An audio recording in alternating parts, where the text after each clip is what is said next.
Welcome to the Sharkpreneur podcast with Kevin Harrington and Seth Greene. Kevin Harrington is the inventor of the infomercial, one of the original sharks from the hit TV show Shark Tank, and has generated over $5 billion in TV and digital direct response sales. Seth Greene is the world's first trusted authority on cutting-edge direct response marketing, a best-selling author, and the only 3-time Marketer of the Year nominee. On the podcast, Kevin and Seth interview sharkpreneurs who share straight talk on what it takes to explode your business.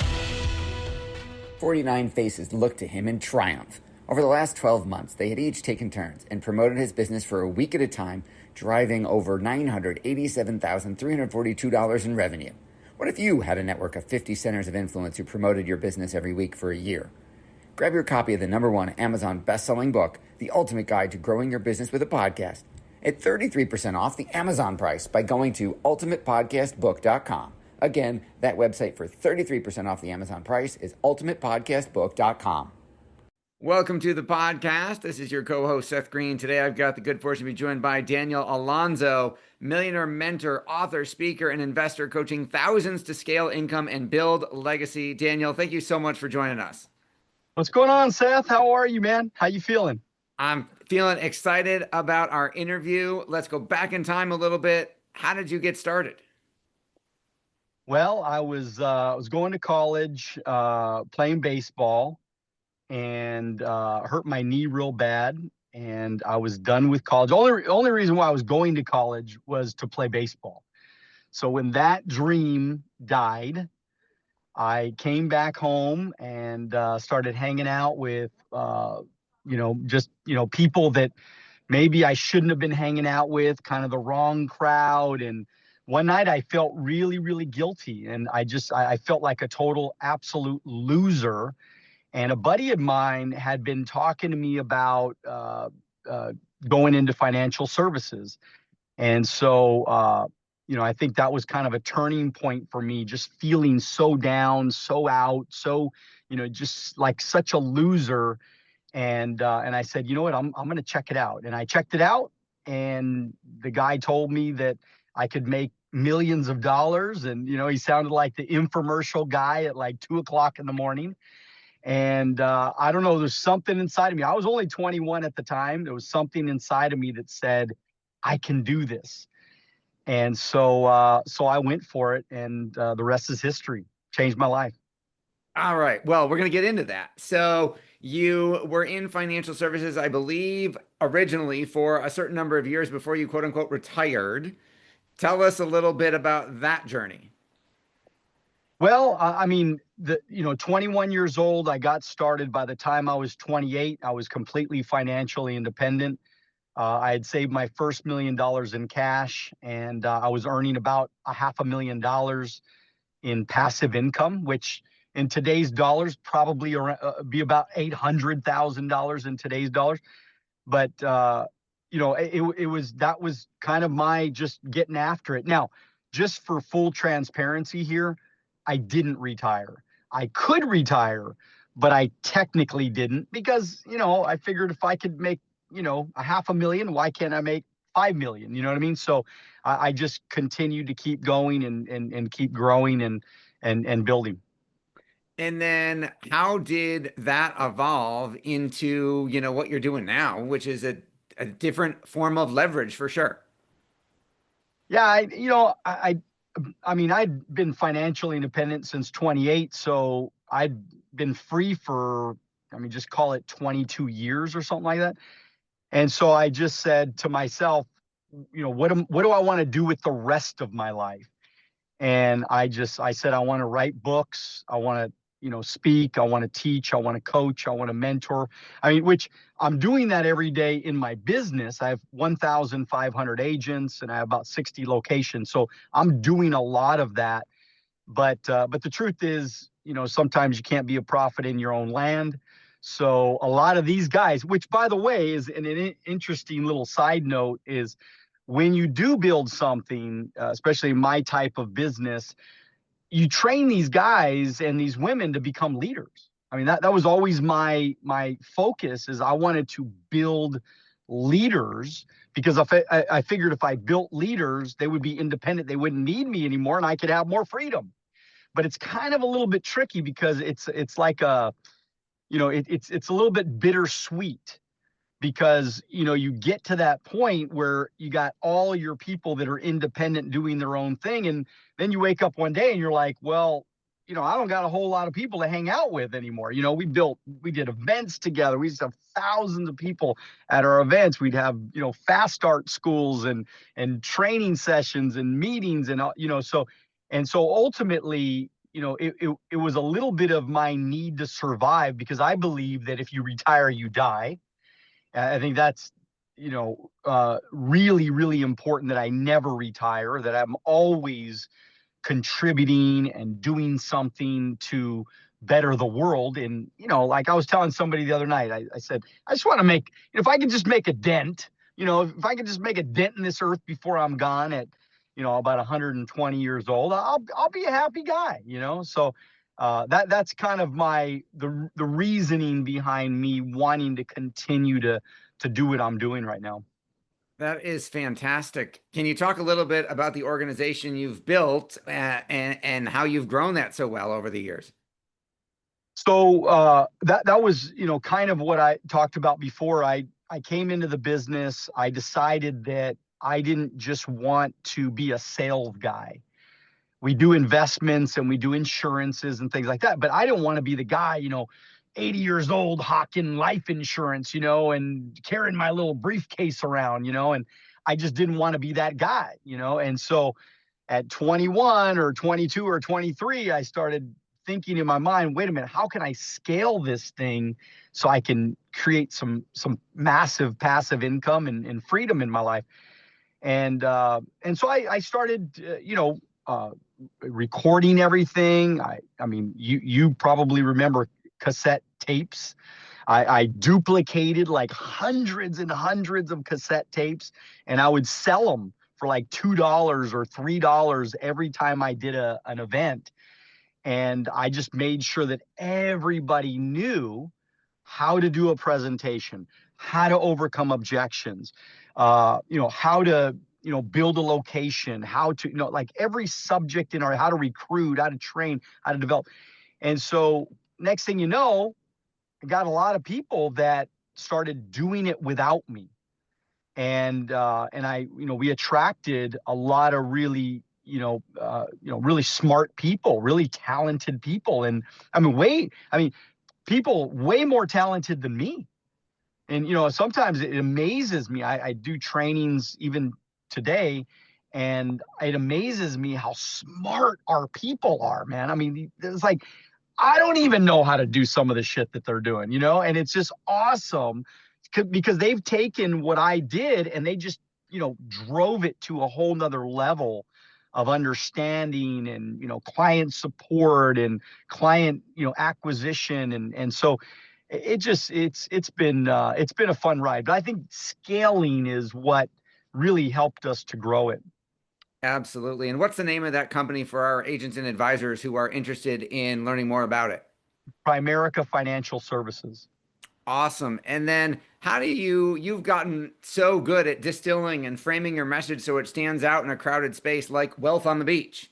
So how did you learn how to do that, and how do you keep iterating? Well, I think it was 2018. I connected myself with some really smart people, and they started to kind of help me guide me with my brand.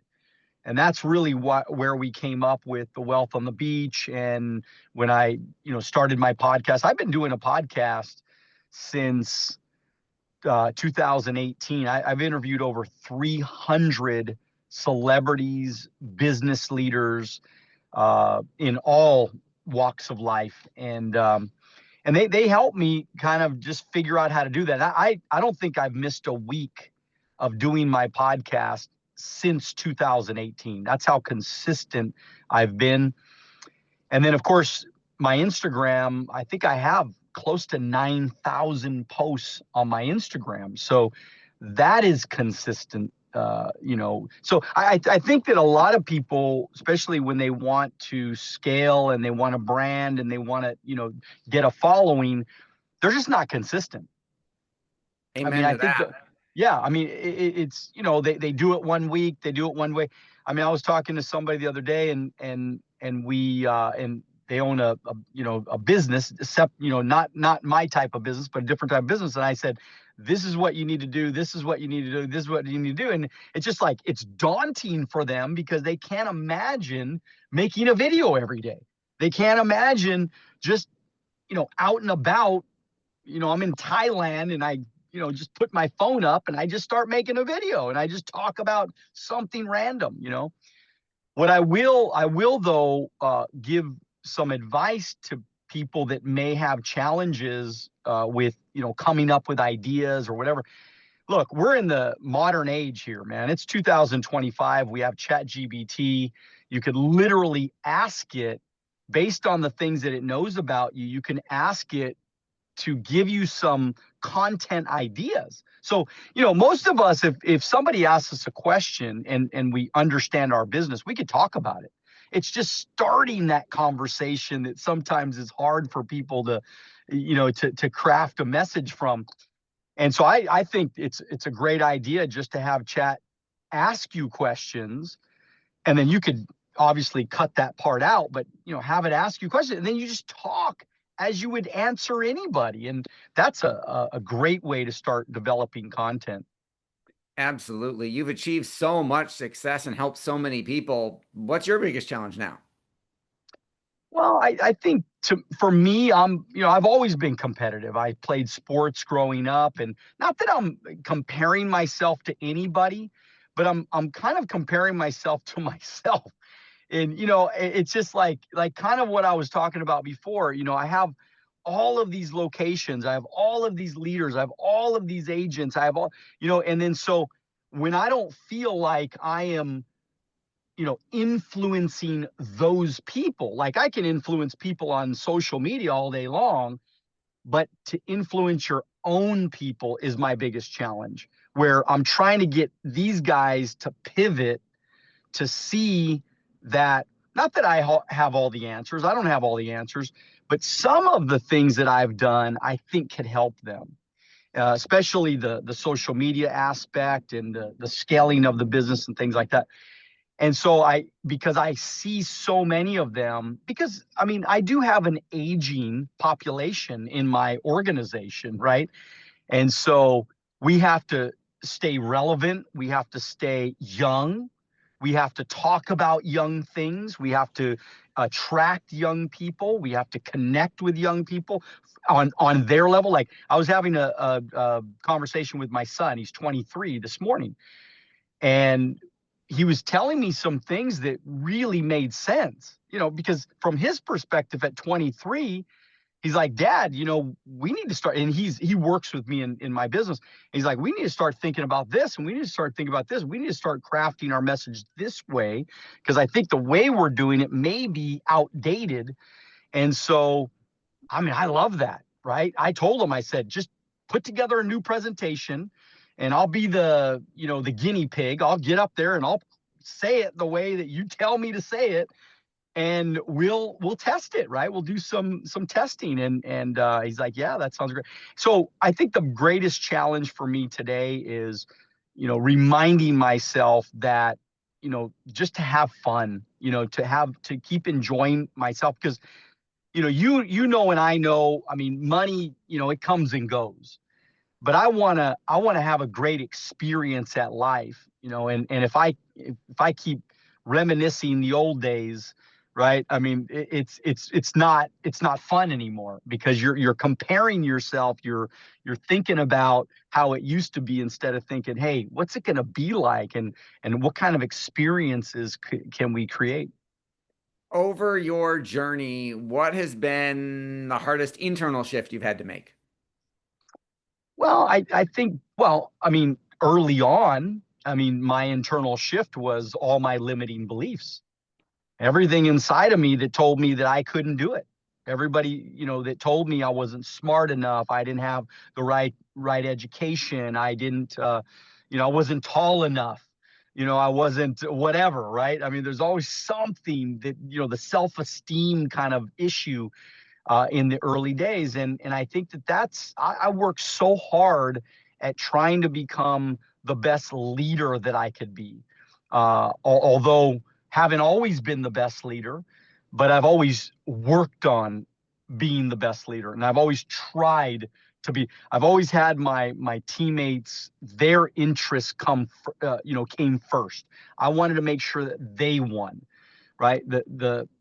I tried not to worry so much about my personal compensation, and I tried to focus on how can I make these guys more money? How can I help them become more successful? How can I make sure that they win? Because if they win, we all win together. I mean, collectively, we all win, and ultimately, I'll be just fine. And I'll tell you, I mean, for all the entrepreneurs watching and business leaders watching, just remember, this is why you got to make sure that you invest properly. This is why you got to get your money right, because I think that you're going to be a better leader when you take the focus off what you need, because you've already built it. You've already invested wisely. You've already taken care of your family tree for, generations to come.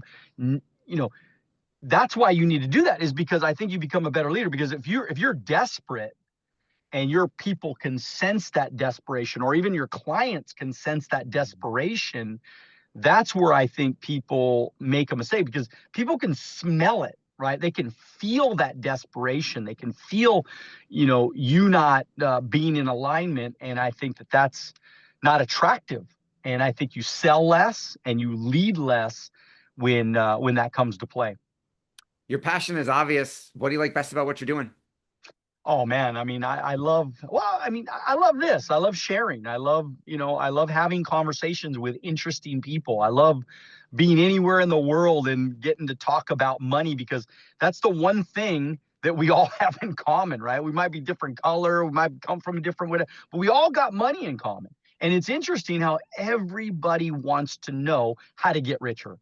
Everybody wants to know how to get passive income, how to get free. So it's like, it's never ending for me. I can have this conversation for the rest of my life. And as long as I'm, connected with good people, with good hearts. And I mean, I don't like used car sales guys. I don't like people that are trying to take advantage of clients. I think, I just wrote a book called Why Most Life Insurance is a Scam and How to Get It Right. So it literally is the Bible of life insurance and financial services, or at least the first edition of many to come. But I'm passionate about having these conversations and making sure that average income family in America, which is made up of 80% of us, by the way, I just want to make sure that they get it right and they can come out as high and as big as they possibly can. And if I can keep doing that, man, I mean, I don't ever feel like I'm working. It doesn't matter where I'm at. I'll do this because I love it.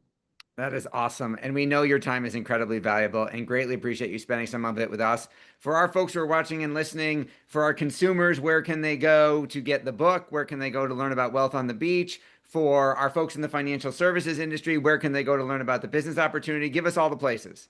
All right. So number one, make sure you connect with me on Instagram. And I like when people send me messages. So if don't just press follow and then send a DM. It's DMs are open for everybody. Send a DM and say hello. Hey, what's going on, Daniel? I heard you, with Seth, and I just, wanted to get connected and say hello. I love that. I love making new friends, building new relationships. And then, of course, my book is on Amazon. So it just launched yesterday. So that's pretty exciting. And so on Amazon, and then I have a YouTube channel which carries all my content that I put on iTunes and Spotify, and it's called Wealth on the Beach Podcast, Alonzo Academy, and I'd love to connect. So, all right, we will tell everyone all the places they can go. Daniel, thanks again for being on the show. All right, thanks, Seth. Have a great day. Thanks everybody for watching or listening. We'll talk to you or see you next time. Why do so many businesses struggle while others seem to explode overnight? Do you wish you had the secret to this type of exponential growth? Now, I've scaled more than 20 businesses to over $100 million, and it's not just luck. In my new book with Mark Tim, Mentor to Millions, you'll learn the repeatable framework I use in all my business ventures for massive success. Order at kevinmentor.com and get over $1,000 in bonuses. Head to kevinmentor.com.